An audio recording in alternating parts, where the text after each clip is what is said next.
नागा साधु और अघोरी, एक परिचय। नागा साधु कौन होते हैं?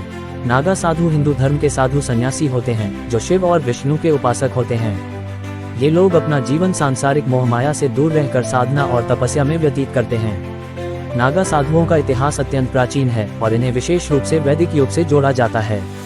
इनका मुख्य उद्देश्य आत्म साक्षात्कार और मोक्ष प्राप्त करना होता है। नागा साधु अपने शरीर पर कोई वस्त्र नहीं पहनते और शमशान की राख अपने शरीर पर लगाते हैं। ये प्रतीकात्मक रूप से सांसारिक इच्छाओं और भौतिक सुखों से मुक्ति का संकेत है। उनकी दीक्षा प्रक्रिया कठिन और चुनौतीपूर्ण होती है, जिसमें वे कठिन तप, ध्यान और ब्रह्मचर्य का पालन करते हैं। नागा साधुओं का इतिहास मुख्य रूप से मध्यकालीन भारत से जुड़ा है, जब वे मुगल आक्रमणों के दौरान भारतीय संतों और मंदिरों की रक्षा के लिए योद्धा बने। इन्होंने तलवारें और अन्य शस्त्र उठाकर विदेशी आक्रमणकारियों से धर्म और संस्कृति की रक्षा की।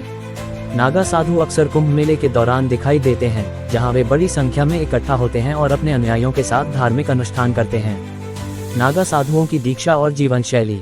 नागा साधु बनने की प्रक्रिया अत्यधिक कठिन और अनुशासनपूर्ण होती है। व्यक्ति को अपना पूरा सांसारिक जीवन त्याग कर गुरु की शरण में आना पड़ता है।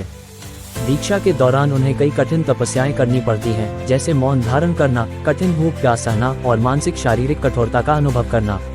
नागा साधुओं का उद्देश्य केवल साधना और धर्म की रक्षा करना होता है। अघोरी कौन होते हैं? अघोरी शिव के उपासक होते हैं और उनका जीवन अत्यंत रहस्यमय और भयानक साधनाओं से भरा होता है। अघोरी पंथ का संबंध सीधे भगवान शिव से है, विशेषकर उनके काल और भैरव रूपों से।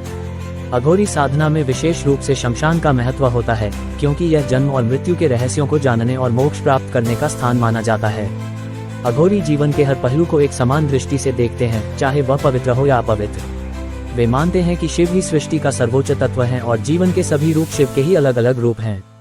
इसलिए अघोरी मृत्यु, अपवित्रता और समाज द्वारा अस्वीकार की गई चीजों को भी स्वीकार करते हैं।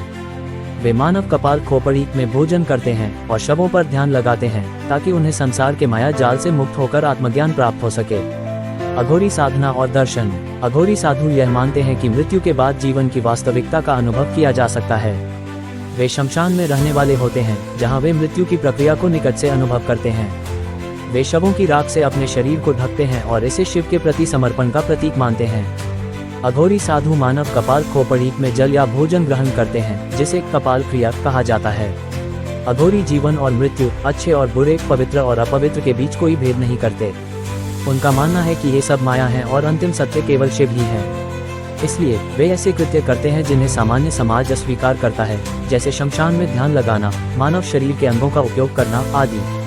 अघोरी और नागा साधुओं का महत्व।